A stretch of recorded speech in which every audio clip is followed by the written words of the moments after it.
notifications and leave a like. And let's go ahead and get into this video. So, the NBA playoffs first round is just about done. The LA Clippers beat the Mavericks last night to put that series to a Game 7, and that's been the best series so far, probably by far. Now, let's go ahead and start with the 76ers versus Wizards because that series was done pretty quickly in 5 games, just like we kind of expected. And here's the thing. This was not a surprising series that they absolutely whooped up on the Wizards. The Wizards won 1 game, but that was when they put Ben Simmons on the foul line. And that honestly could hurt the Sixers a lot. I look at the Sixers and I'm like, they're a very, very good team. But I think Ben Simmons, as much good as he does for this team, I think he hurts them in a way as well. And that's where he hurts them, right there on the free throw line. I mean, in Game 5, he scored 19 points in 39 minutes, 10 rebounds, 11 assists, put up a triple-double. And they beat the Wizards by 17 without Joel Embiid, which he could not be there for the first game, which is on Sunday, I'm pretty sure. Now, Westbrook is somebody who you look at here because he's a player that usually does not perform very well in the playoffs. That's just always how it is with Russell Westbrook. And that's what's been the big knock on Russell Westbrook. That's what NBA fans have always knocked on Russell Westbrook for. But, I mean, he scored 24 in Game 5. And let's go ahead and look at some of the other games as well here. And, I mean, Westbrook played pretty well for this series. He averaged a triple-double, which is still regular season Russell Westbrook here, which is an encouraging sign for the Wizards because the Wizards have an interesting offseason ahead of them. 19 points per game for Westbrook in the playoffs with 10 rebounds and 11 assists. They have an interesting offseason because who knows what's going to happen with Bradley Beal. Bradley Beal should be sick of Washington by now, honestly. They've just kept him in this losing pattern for so long. Here, and that's the problem here. Bradley Beal needs to get out of there, whether that's in free agency whenever he is a free agent or whenever. Bradley Beal was drafted back in, let me look here, I think he was drafted in 2012. That was the MKG draft where the Hornets should have had him, but that's besides the point. So for the Wizards here, since he was drafted in 2012, they, in 2013, were 44-38, 46-38 in 2014-15, 41-41 in 2015 and 16, 2016 and 2017, 49-33, 43-39 in the 2017-2018 season, and 2018-2019, 32-50. In 2019, 25-47, and they were below average once again in the 2021 season with a 34-38 record. Scott Brooks also has to be fired. He's been in Washington for way too long, and he's got to be fired. He's got to go because simply he's just not done anything great for this team. Next is the Sixers. The Sixers have a big 3 here forming that's really exciting because Tobias Harris played absolutely phenomenal in this series, averaging 25 points per game, 10 rebounds, 3 assists per game. He played phenomenal this series. And for the series average, the Sixers were winning an average of like 14 points per game. They were getting more assists. They were rebounding the ball better than Washington, and Washington doesn't have a bad team, to say the least. I think if they had more of an offseason, that they would have been a better seed this year. I think that's not a hard thing to say. Philadelphia, they played very well. I think that they will beat the Hawks because that's a great transition into this series for the Hawks versus Knicks. Now, the Hawks versus Knicks series was exciting. It was a little bit exciting coming in, but then it was just kind of boring. This series was because the Knicks played terrible. The Knicks played terrible. Julius Randle could not do anything in this series. It was Derrick Rose who did most of it. Now, Derrick Rose, I'm pretty sure, is a free agent this offseason, so that's interesting if they'll bring him back this offseason. But the Knicks still have to be in a prime position and still should be very, very happy about their season. And they had a great season. They were a projected bottom seed and were very, very good. And the thing is with the Knicks, they're in star position to possibly get a star this offseason. Now, I think that Damian Lillard's a person you look at there because Damian Lillard has to get out of Portland right now, this offseason.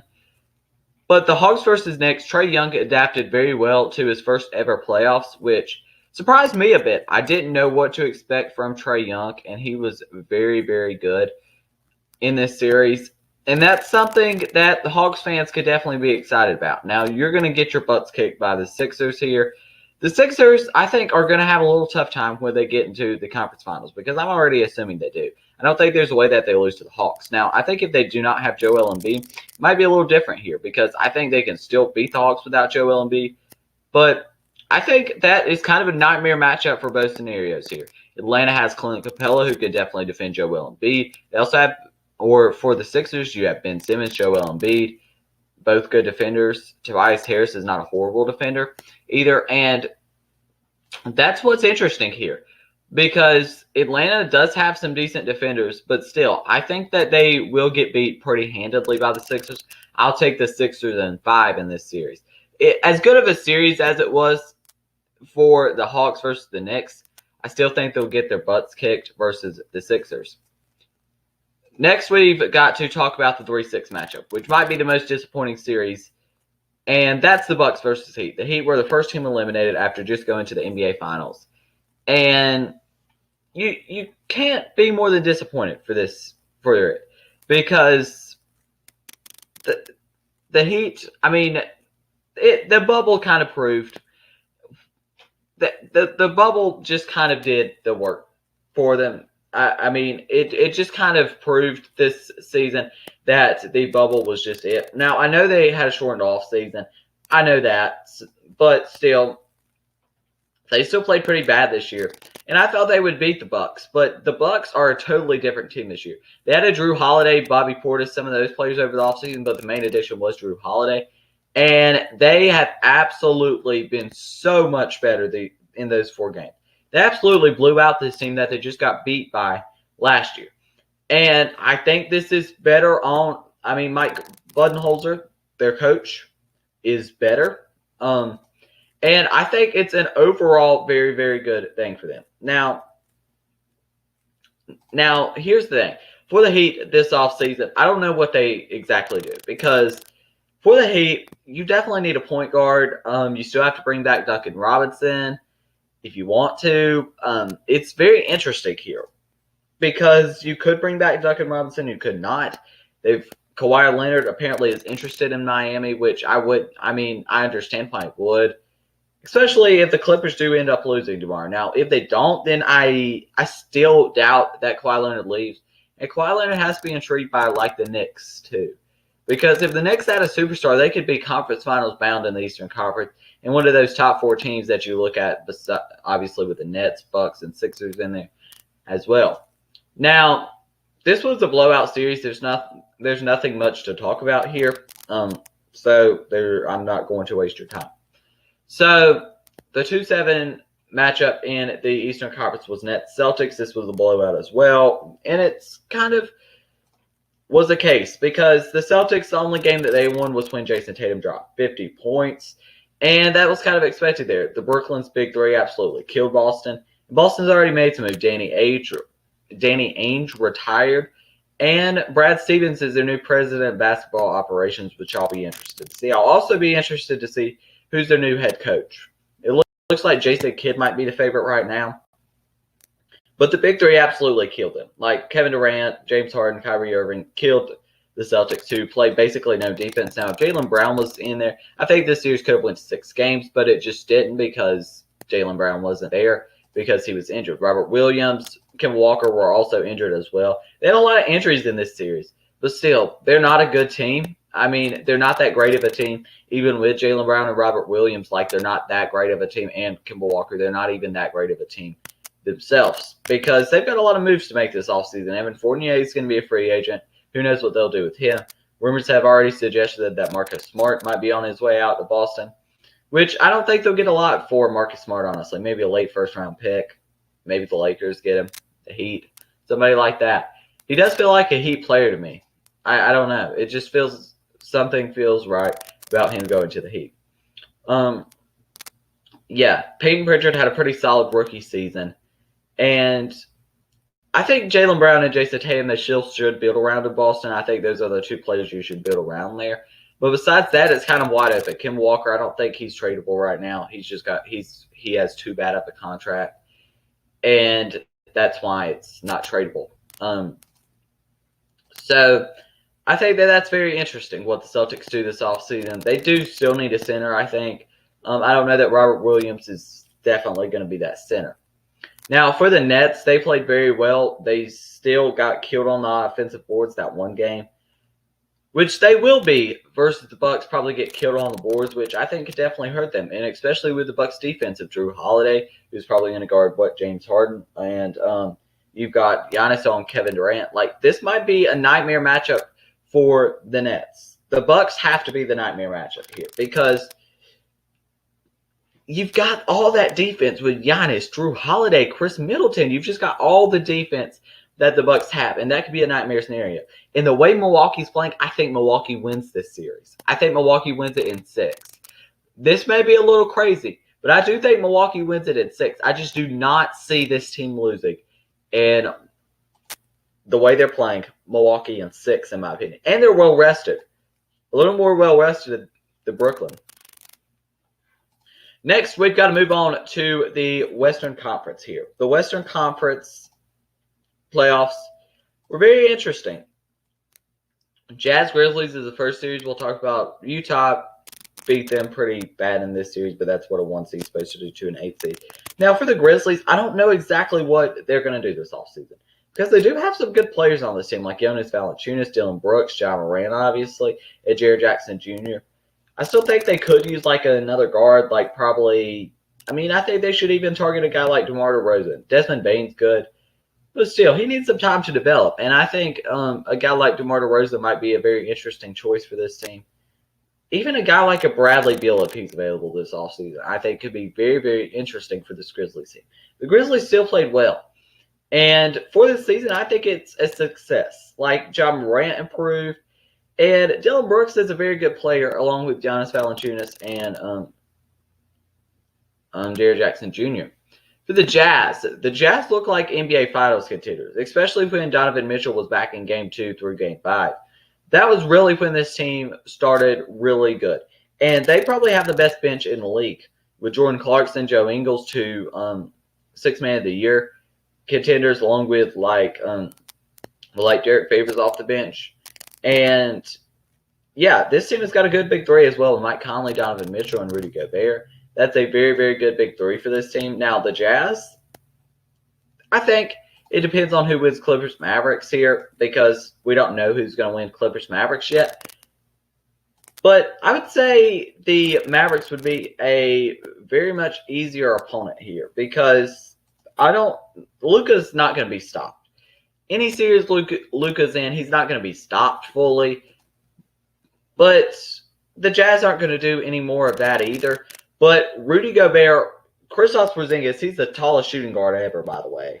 Let's go and talk about the Clippers-Mavericks series right now. The Clippers, it just doesn't feel like it did last year when the Clippers were losing. It just doesn't feel the same this year. Now, last night, Kawhi Leonard absolutely went off, 45 points. Reggie Jackson, his 25 points are unsustainable, in my opinion. It's just not very realistic that he does. Marcus Morris played pretty terrible, honestly, 4 points. Paul George played decent, 20 points. But Ivica Zubac didn't really play it off. 5 minutes, 6 rebounds, 2 points. He didn't play a ton. Luke Kennard, the $64 million man, played 10 minutes. Pretty sad for a $64 million person. But yeah, so now we'll have to see what happens in Game 7 for Mavericks Clippers, but still. Now let's go ahead and move on to 3-6, where the Nuggets beat the Trailblazers in 6, just kind of like I predicted there. But for this series, Nikola Jokic, there was no stopping Nikola Jokic in this series, and that's kind of expected. There's going to be no stopping in the next series versus the Suns either. Monte Morris played exceptionally well in Game 6, where he had 22 points in 33 minutes and 4 rebounds and 9 assists. He played very well. Aaron Gordon played pretty solid in this series as well. Michael Porter Jr. as well played very solid.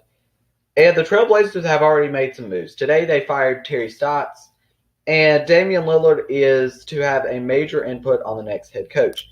Stotts is the only head coach he's played for in his 9 seasons in the league. After the way this season ended, it was time for change, according to this report.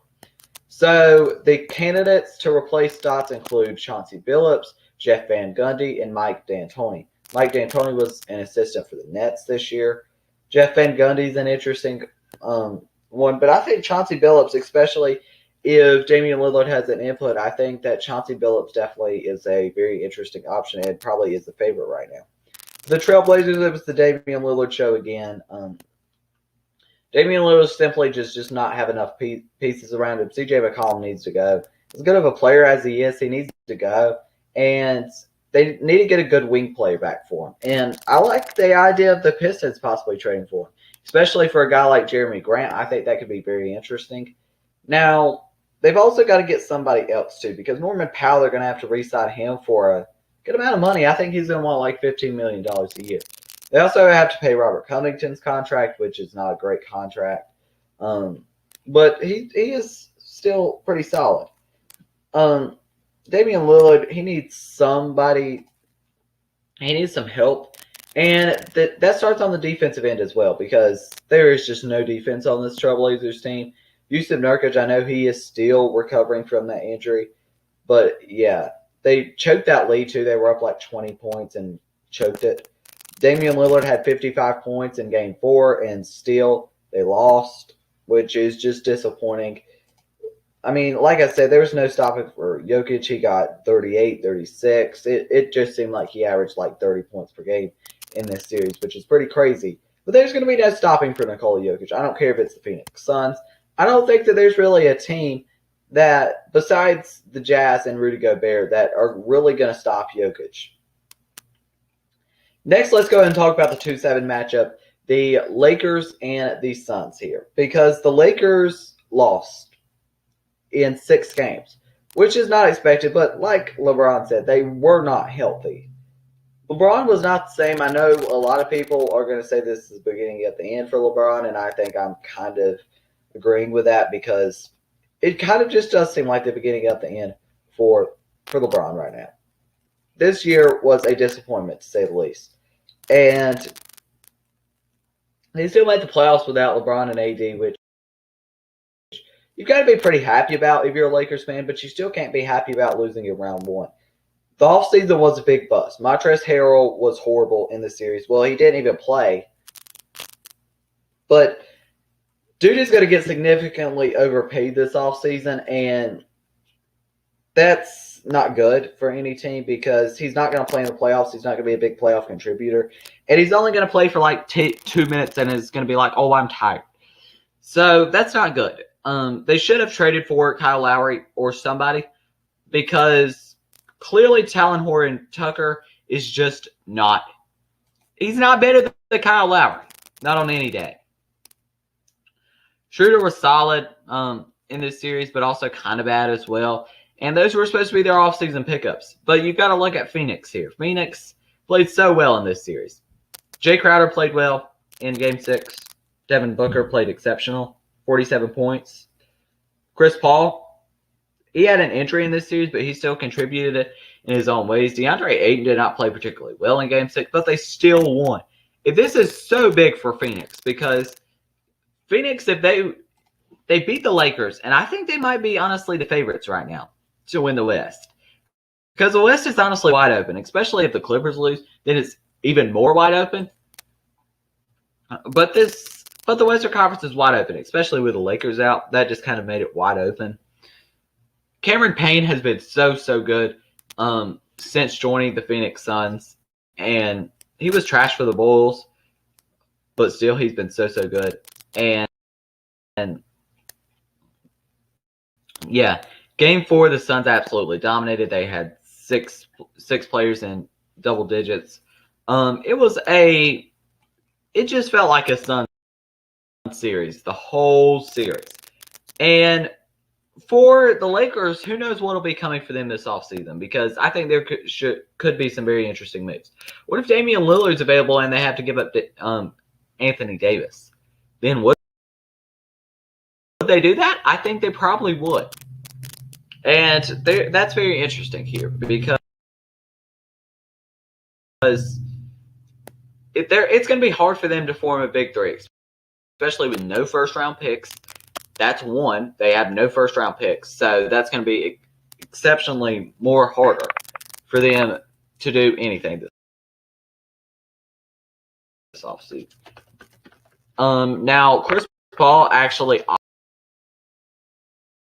opted out of his $44 million. He's looking for like a 3-year, $100-ish million contract. And just as we're talking about head coach, the Magic part ways with head coach Steve Clifford. I mean, I don't think it can be because of his head coach job. I think it's just more of because of the Magic's direction, and I don't think he really is on that. But I think he could be an idea. He could be an idea for the Blazers. And just as the rumors keep on coming, Indy could hire Stotts as a head coach if they move on from Nate Bjorken or whatever his name is. Teams intensely eyeing Dame as well. We've got some rumors here. Dame actually wants Jason Kidd as his head coach. That's very interesting. I can understand where that comes from because he's a great point guard and he can help out Damian Lillard quite a bit as well. That's very interesting. Lakers and Celtics are interested in a Miles Turner trade. I don't see why the Celtics didn't do the Miles Turner trade that they had offered in the first place. So that's very interesting. Now, the Suns versus Nuggets here. Like I said, there's going to be no stopping Nikola Jokic. Now, if Michael Porter Jr. plays well in this series, that could be totally different. Phoenix, though, still, I think, is the better team in this series. I think if you put Jamal Murray, if Jamal Murray is on the Nuggets and healthy, and Will Barton, then they're in a very good position here. And that's why an Aaron Gordon trade is so crucial now, especially with the injury of Jamal Murray. And I think that the Suns are going to win this. I think the Suns are going to win it in 6. I think it's going to be a 6-game series, but I still think it's going to be a rather competitive series, and I don't think it's going to be easy. I still think that the Suns actually beat the better team in round 1. Maybe not with the way the Lakers were playing, but honestly, they could have been playing the better team, if we're being honest. But, yeah, so those are my second-round predictions. I have the 76ers beating the Hawks in 5. I have the Bucks beating the Nets in 6. And I have the Suns beating the Nuggets in 6. Yes, I know I'm changing my predictions on Bucks Nets, but I still didn't really know what to expect from the Bucks. And, yeah, that's why. So, yeah. That's going to be the end of this video. If you enjoyed it, leave a like, subscribe, turn notifications, because like I said, a lot of you that watch these videos are not subscribed. So get your life together. Hit that subscribe button, turn notifications, and leave a like on this video. Thank you for watching, and peace.